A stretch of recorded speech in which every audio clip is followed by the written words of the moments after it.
बिस्मिल्लाहिर्रहमानिर्रहीम। अस्सलाम वालेकुम नाज़रीन, नई वीडियो में खुश आमदीद। मैं प्रोफेसर आजम सागर हूँ और आप मेरा यूट्यूब चैनल देख रहे हैं। नाज़रीन, उम्मीद करता हूँ कि सभी खैरियत से होंगे और अपनी फैमिलीज़ के साथ खुश खुर्रम जिंदगियाँ गुजार रहे होंगे। अल्लाह ताला यूं ही सभी को हंसता मुस्कुराता खिलखिलाता खुश और आबाद रखे। एक खातून थी नाज़रीन, आलिमा खातून थी, मतलब इल्म वाली खातून थी।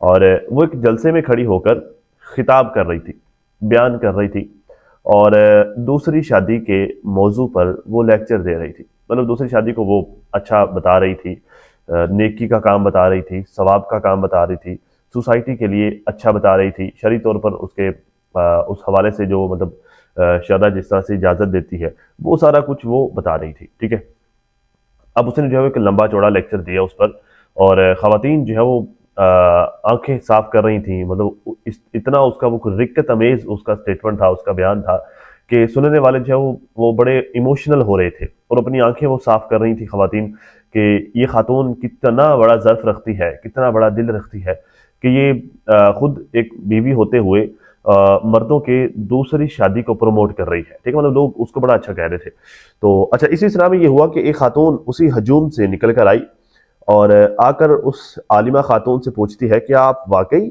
दूसरी शादी के हक में हैं? क्या वाकई दूसरी शादी को आप अप्रिशिएट करती हैं? मतलब अगर आपके शौहर से कोई दूसरी शादी कर लेता है तो आप इसको बुरा नहीं समझती? तो अब वो क्राउड में खड़ी हुई थी, एक ताज़ा ताज़ा उसने अभी बयान दिया था। तो उसने कहा कि नहीं, मैं इस चीज़ को बुरा नहीं समझती, मैं इसके हक में हूँ। अगर कोई खातून मेरे शौहर से दूसरी शादी कर लेती है, मतलब मेरा शौहर दूसरी शादी कर लेता है किसी दूसरी खातून से, तो मुझे इससे कोई इशू नहीं है। तो वो जो खातून जो आई थी क्राउड में से उठकर उठकर वो बड़ा खुश हो जाती है और कहती है कि शुक्र अल्हम्दुलिल्लाह, वरना मैं तो बहुत परेशान थी कि मैं आपको कैसे बताऊं कि मैं आपके शौहर की दूसरी बीवी हूँ। इतना सुनना था कि वो आलिमा खातून बेहोश हो गई। ठीक है, तो ये स्टोरी आपको सुनाने का मकसद ये था, बताने का मकसद ये है, इतना आसान नहीं होता अपने शौहर की दूसरी शादी को बर्दाश्त करना। खवातीन के लिए ये बड़ा मुश्किल होता है, इतने आसानी से ये बियर नहीं हो जाता होता ये सदमा। आज मैंने जब सनिया को माफ़ी मांगते हुए देखा फातिमा से, और मैंने सनिया से ये सुना कि फातिमा से माफ़ी मांगती हूँ, अपना दिल मेरे लिए साफ कर लें। सबसे ज़्यादा अहम तो फातिमा है, बाकी सब तो माफ़ कर देंगे, फातिमा से भी माफ़ी मांगती हूँ। बहुत मुश्किल होता है माफ़ करना। तो मुझे ये वाली स्टोरी याद आ गई। इतना आसान नहीं होता माफ़ कर देना सनिया मोहतरमा, क्योंकि आपको पता भी नहीं होता।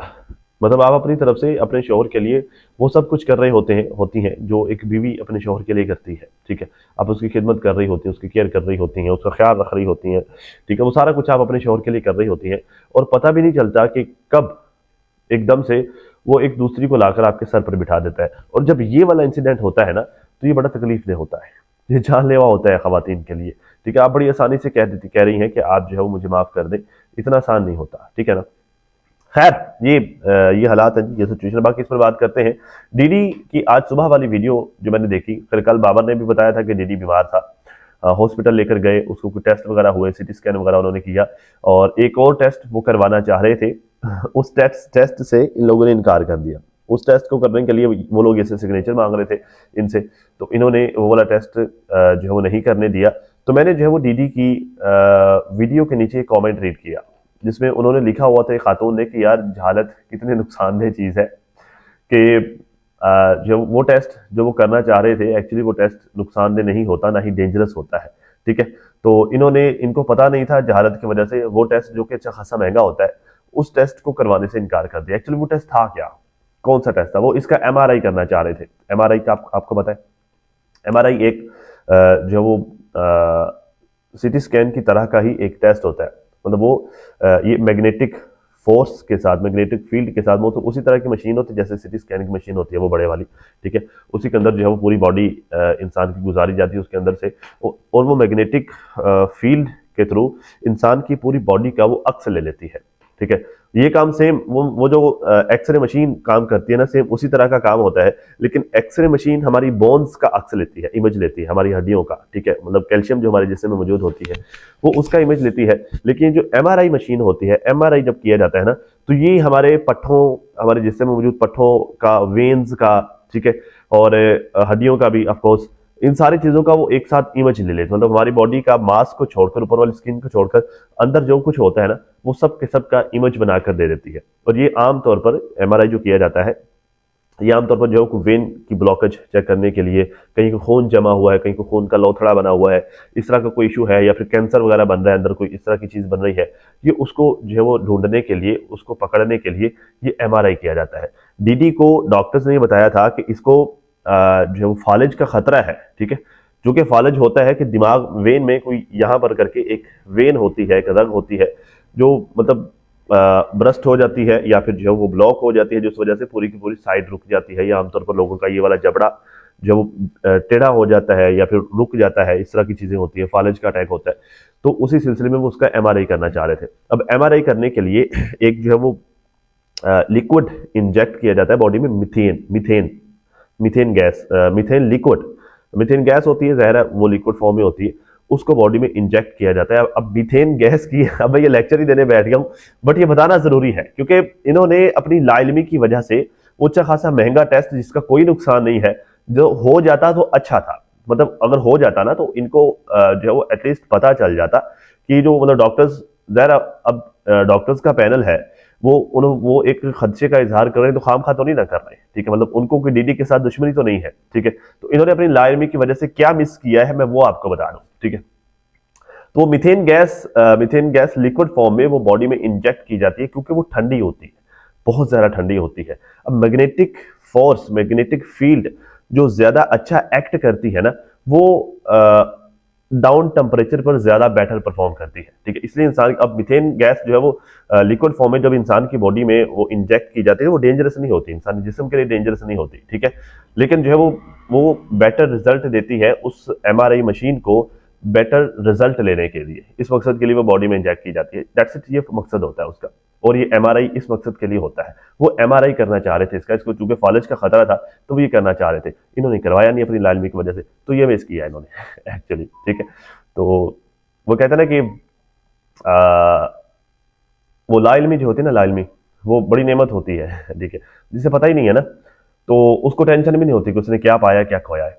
जिसे पता होता है ना, तो उसे पता चलता है, मतलब उसे फिर एहसास होता है कि उसने क्या पाया और क्या खोया है, ठीक है। एमआरआई ये एक महंगा टेस्ट है। जब आप इधर पाकिस्तान से करवाते हैं तो कम से कम 15 से 20 हजार रुपए का एक टेस्ट होता है एमआरआई का। सिटी स्कैन यार एक नॉर्मल सा जो है वो एमआरआई से जो जरा सस्ता टेस्ट है एमआरआई, सिटी स्कैन, उसका 7 से 8 हजार रुपए ले लेते हैं। तो ये 15 से 20 हजार रुपए का टेस्ट है, ठीक है। और ये करवाना कतई डेंजरस नहीं होता जब ये टेस्ट हो, मतलब अगर डेंजरस होता तो इंसानी जिस्म के लिए होता ही ना, ठीक है। तो जब ये करवा लेते हैं तो उससे काफी तसल्ली हो जाती है कि इशू है या नहीं है, वट जो भी है, छोटा सा इशू भी हो या फिर स्टार्ट भी हो रहा है तो वो भी उसको पकड़ लेती, मतलब उसको भी वो पकड़ लेती है। तो इन लोगों ने ये मिस किया जी ये हालात है। सॉरी, ये मिथेन नहीं था, ये हीलियम था, हीलियम था। मैं मथीन कहे जा रहा था, ये हीलियम होता है लिक्विड फॉर्म में, ठीक है। खैर जी, चलते हैं आगे। अब ये जो है वो सनिया कहती है कि दिलबर और मेरे जो मामलात हैं मैं वो यहाँ पर शेयर नहीं करूंगी। सनिया आज सुबह वाली वीडियो में ये कह रही थी कि दिलबर के और मेरे जो मामले चल रहे हैं मैं यहाँ पर वाईटी पर शेयर नहीं करूंगी। तो मेरे ख्याल से बेटर भी यही है, करना चाहिए भी नहीं। अब मियाँ बीवी के जो आपस के मामलात होते हैं तो अब वो वाईटी पर लाकर शेयर कर देना तो बेवकूफ़ी है ना। तो लेकिन मैं इतना तो मैंने नोट किया है कि आप लोगों में ये चीज़ बड़ी कॉमन है, आप हो गई, आपकी बहन हो गई, और इसमें दिलबर की सारी फैमिली हो गई, ठीक है। और उसमें जो फिर आपके बहनोई हो गए, तो मतलब वो तो खैर लिमिट ही क्रॉस करते हैं ना, मतलब उन पर तो मैं बात करना भी अपनी तौहीन समझता हूँ इस बंदे पर, ठीक है। क्योंकि मैं फिर मैं ना खुद को रोक रहा हूँ। मैं आप लोगों को सच बताऊं, मुझे अक्सर लोग कहते हैं कि आजम भाई आप उस पर बात क्यों नहीं करते। मैं ना खुद को रोक रहा हूँ, मैं कंट्रोल कर रहा हूँ खुद पर, कि क्योंकि होता यह है कि फिर इस तरह के केसेस में ना फिर मेरी जुबान गंदी हो जाती है, ठीक है। क्योंकि अब मैंने एक डिसीजन लिया हुआ, एक फैसला लिया हुआ डिसीजन, कि मैं ना अब मतलब अपनी शराफत के हाथों लितर मजीद नहीं खाऊंगा अपनी शराफत की वजह से, ठीक है। मैं फिर अब चंद्रे को चंद्रे के घर छोड़ के आऊंगा, मैंने अब एक फैसला लिया हुआ है। तो मैं सिर्फ खुद से डरता हूं, खुद को रोकता हूं कि कहीं ऐसा ना हो कि मैं उस नहज तक पहुंच जाऊं कि मैं अपनी जुबान तो गंदी करूं, सुनने वालों के कान भी गंदे करूं, ठीक है। तो इस वजह से मैं उस पर बात नहीं करता, क्योंकि वो एक तो है इंतहा का परले दर्जे का जाहिल बंदा, दूसरा वो घटिया हरकतें हरकतें वाहियात करता है, ठीक है।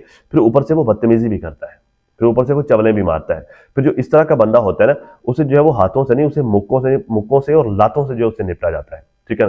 तो मैं रोक रहा हूं कि मुझे इस नही तक ना जाना पड़े, इस वजह से मैं उसको डिस्कस नहीं कर रहा, ठीक है। लेकिन है तो वो परले दर्जे का जो है वो घटिया शख्स, ठीक है, जिस तरह की वो हरकतें करता है, ठीक है। तो देखिए आप लोग, ये आप लोगों के लिए सब नॉर्मल है, बड़ा कॉमन है। जिस तरह की आप लोग मतलब इस तरह के इश्यूज को अब देखें, जिस तरह से आपकी बहन जिन इश्यूज को उठा उठा कर लेकर आ रही होती है सोशल मीडिया पर, ठीक है, रोज डेली का टाइटल उनका आप देख लें, आप उनका थंबनेल डेली का चेक कर लें, वो मतलब आपको कंट्रोवर्शियल ही मिलेगा। जबकि उनसे पूछो वो कहती मैं तो कंट्रोवर्सी करती नहीं हूँ ठीक है, तो ये चीजें हैं, ठीक है। तो ये आप लोगों के लिए नॉर्मल है, पर मैं फिर भी यही कहना चाहूंगा, चले अगर आप नहीं लेके आना चाह रही तो बेस्ट है, अच्छा है। अगर आप मियाँ और बीवी के मामला को सोशल मीडिया पर नहीं लेके आना चाह रही, हालांकि आपने कतन गुरेज ने किया, वो SDG वाला जो स्क्रीनशॉट था उसे यूट्यूब पर चिपकाने से आपने कतन गुरेज नहीं किया, हालांकि उसमें भी मियाँ और बीवी की जाती गुफ्तगू ही हुई थी, आपने उसको भी चिपका दिया था खैर क्या कहा जा सकता है।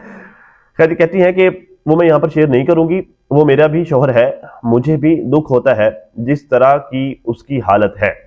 अच्छा, इनको दुख होता है मतलब दीदी की जो इस सिचुएशन चल रही है उस सिचुएशन की वजह से एक्चुअली कह रही है कि मुझे दुख होता है, ठीक है। मैं भी, वो मेरा भी शौहर है, मेरा भी शौहर है चले खैर ठीक है।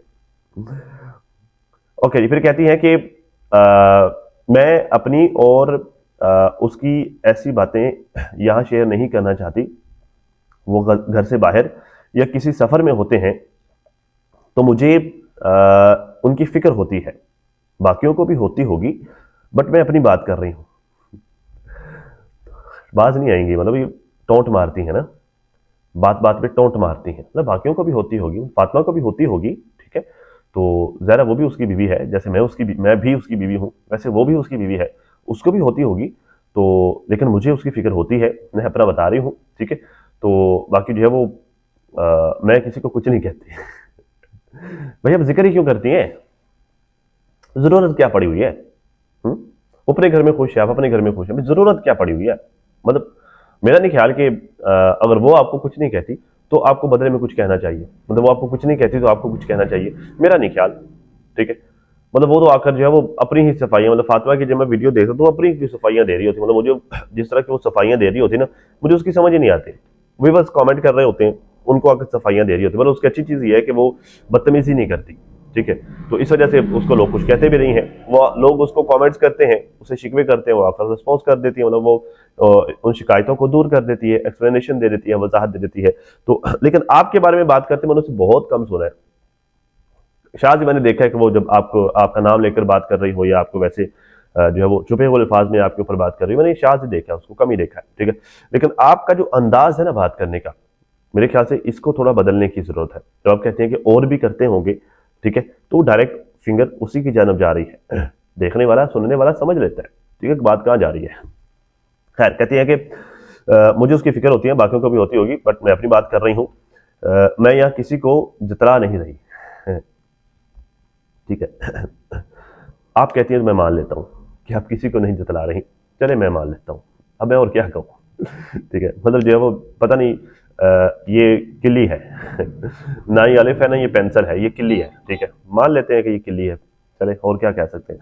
खैर कहती है कि सुबह से मेरे लिए बहुत सी गंदी बातें की जा रही हैं, मुझे एक बात बताएं, दिलबर को कुछ होता है या वो बीमार होता है तो उसमें जस्ट सनिया का ही हाथ होता है? व्हाट अ $1 million क्वेश्चन उसमें सनिया का ही हाथ होता है देखिए, कोई भी चीज होती है ना, हम उसको सीक्वेंस से देखते होते हैं, हम उसको शुरू से देखते होते हैं, ठीक है। दुनिया का यही असूल है, दुनिया का यही रिवाज है, किसी भी प्रॉब्लम को खत्म करना है या कोई भी प्रॉब्लम की को ढूंढना है कि वो क्यों हुई है, हम उसको बेसिक से देखते होते हैं कि वो कहाँ से स्टार्ट हुई है। जब हम उसको वहां से पकड़ते हैं ना, तो फिर उस मसले का परमानेंट सोल्यूशन हो जाता है, ठीक है। अब दिलबर कब से उसकी ये वाली हालत हुई है, दिलबर की लाइफ में कब से प्रॉब्लम्स आना स्टार्ट हुई हैं, ये आपको भी पता है, ये मुझे भी पता है, ये सबको पता है, ठीक है। तो फिर जब लोग ये कहते हैं ना, तो फिर लोग कहते ही हैं, लोगों ने फिर कहना ही कहना है, क्योंकि लोग भी तो देखते हैं ना। मतलब इस फैमिली को लोग कितने अरसे से वाईटी पर देख रहे हैं, मेरे ख्याल से 3 साढ़े 3 4 साल के करीब तो हो गए हैं, लोग 4 साल से इस फैमिली को वाईटी पर देख रहे हैं। लोग इनका इची गिची मिची सब जानते हैं, जो कि इन्होंने खुद निकाल निकाल कर खुद सोशल मीडिया पर रखा है। लोग इनकी लाइफ के बारे में बहुत कुछ जानते हैं, बहुत कुछ, बल्कि आपसे भी शायद ज्यादा लोग जानते हो, क्योंकि आप तो अब आई हैं। लोग इनको बहुत पुराना देख रहे हैं, ठीक है ना। तो लोग जानते हैं इनके बारे में अच्छी तरह से, कौन कब कैसा था ये सबको पता है, और कौन कब कैसे गिरा ये भी सबको पता है, कौन किस मतलब किसके साथ किसकी लाइफ में किसके साथ कब क्या और कैसे हुआ, ये भी सब लोग जानते हैं। ठीक है, तो फिर जब आप ये जब लोग इस तरह का मैटर होता है ना, तो फिर लोग खाम खा उस तरफ देखना शुरू कर देते हैं जिसकी वजह से प्रॉब्लम हुआ हो। अब मैं यही कहूंगा और क्या करूं मैं। चक्कर कहते हैं अब तो सनिया उनसे 7 समुंदर पार बैठी है, कोई खास रास्ता भी नहीं है, फिर भी मुझे ही क्यों हर चीज के लिए ब्लेम किया जाता है। उसकी वजह भी आपको पता है कि आपको ही क्यों इस चीज के लिए ब्लेम किया जाता है।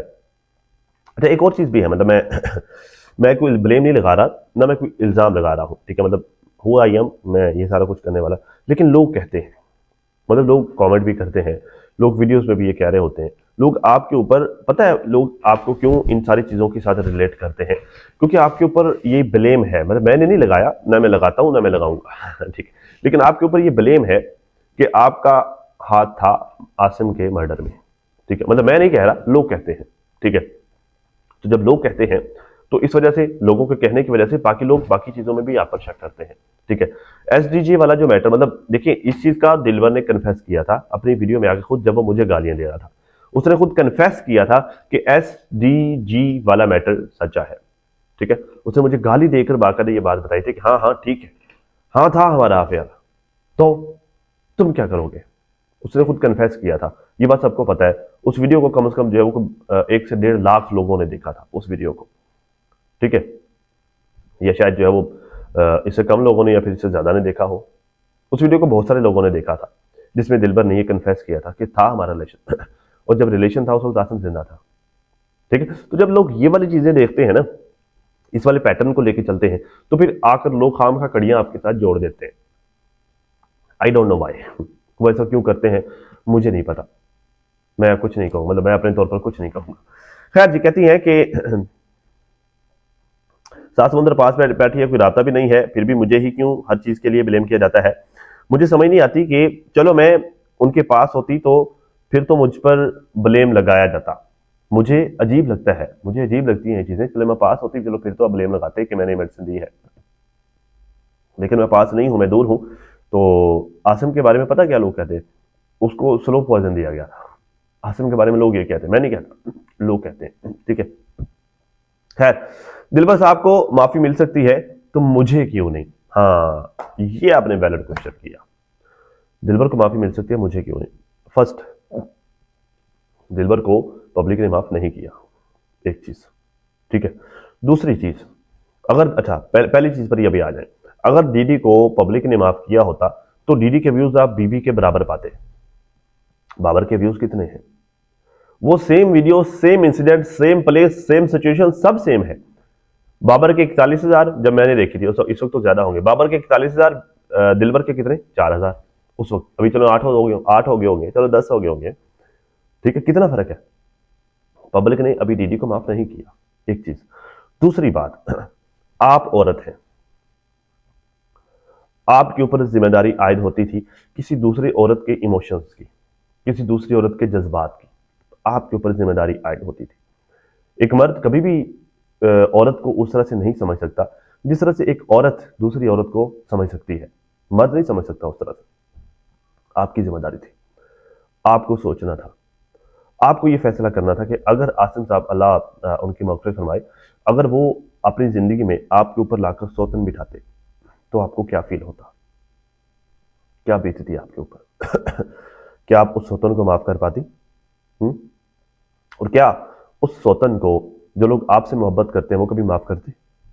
ये सवाल है मेरा आपसे। नहीं करते।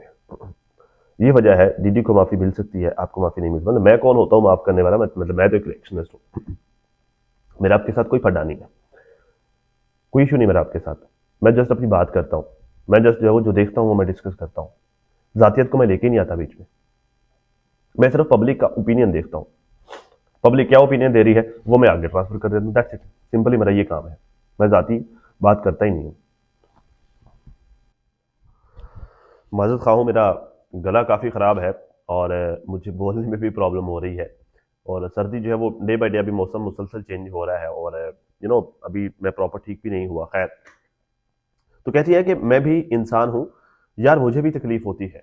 अच्छा, ज़ाहिर है यार, इंसान होने के नाते तकलीफ तो सबको होती है। मतलब गोश्त गोश्त पोस्त के बने हुए हम सब इंसान हैं, हम सब इमोशंस रखते हैं, हम सबको तकलीफ होती है, आपकी बात ठीक है। लेकिन पता क्या है, हमें ना अपनी तकलीफ से सीखना चाहिए कि जब हमें तकलीफ होती है तो दूसरों को भी होती है। आपकी बात ठीक है, आपको तकलीफ हो रही है, ठीक है, आपको तकलीफ हो रही है, बाकी सबको भी तकलीफ होती है।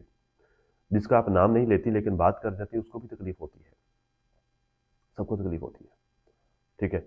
तो मैं आपको जो है वो कहते हैं ना कि मैं काउंटर नहीं करूंगा, ठीक है, बस सिर्फ समझाना चाहूंगा कि तकलीफ सबको होती है, आपको हो रही है, आपके अलावा बाकियों को भी बहुत सारी तकलीफ हो रही है, जिनके जो है वो ज़िंदगी में आपने तूफान ला के खड़ा कर दिया, उनको भी तकलीफ हो रही होगी।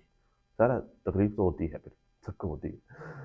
खैर जी, कहती है कि मानती हूं कि मैंने दिलबर से शादी की है लेकिन मैंने कोई गुनाह नहीं किया। हाँ, शादी करके कोई गुनाह नहीं किया, शादी से पहले तो किया है।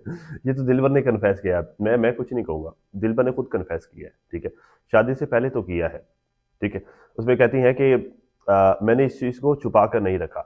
आपने उस चीज़ को छुपा कर रखा, हाँ, इस चीज़ को छुपा कर नहीं रखा, मतलब ये चीज़ तो आपने पब्लिक कर दी, ठीक है। लेकिन एसडीजी वाली बात आप लोगों ने छुपा कर रखी और एक लंबे अरसे तक छुपा कर रखी। तो आपने क्या किया, आप लोगों ने क्या किया, आपने अपने शोहर के साथ धोखा किया, डीडी ने अपनी बीवी के साथ धोखा किया। आपने दो खानदानों को धोखे में रखा और उसके साथ साथ आप लोगों ने पूरी सोसाइटी को धोखे में रखा। तो वो तो गलत किया ना, मतलब उस बात पर तो आओ ना कि हाँ हमारी वो गलती थी, हमारी ये गलती नहीं है, ठीक है। तो वो तो गलत था ही था।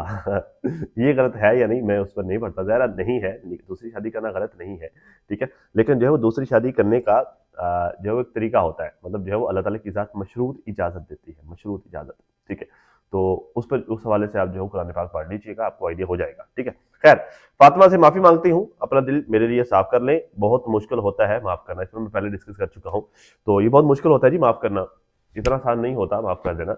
और फिर जब सिचुएशन भी ऐसी हो कि एक दफ़ा एक काम हो गया, मतलब आप उसकी ज़िंदगी में आ गई हैं, उसके बाद फिर आप जो वक्तन फ़वक्तन टोंट मारती रहती हैं ढके छुपे अल्फाज में, ठीक है।